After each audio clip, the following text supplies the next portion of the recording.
For the first time, U.S. and NATO officials admit that a February raid by U.S. Special Operations troops in Afghanistan went very, very wrong. In a major blow to U.S. efforts to reduce civilian casualties in Afghanistan, 3 Afghan women and 2 men were killed on February 12th in a nighttime raid in southeastern Afghanistan.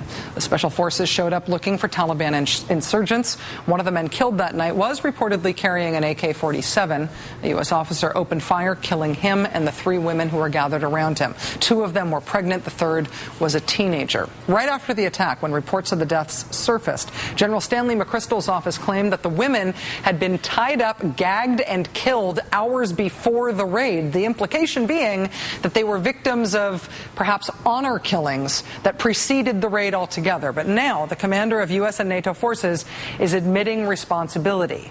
They have, quote, concluded that the women were accidentally killed as a result of the joint force firing at the men. The force went to the compound based on reliable information in search of a Taliban insurgent. We now understand that the men killed were only trying to protect their families.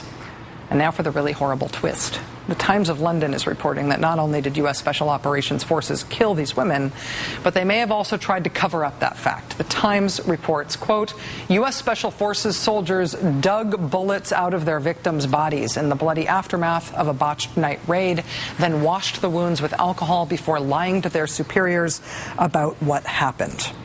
Now, NATO officials are denying any cover-up, even as they admit responsibility for the deaths. And finding out what really happened that night after the shooting is going to be very difficult. The victims have already been buried. Repairs have been made to the building that was damaged by gunfire. We will be keeping our ear to the news ground on this one. I doubt very much this is the last that we will hear of this.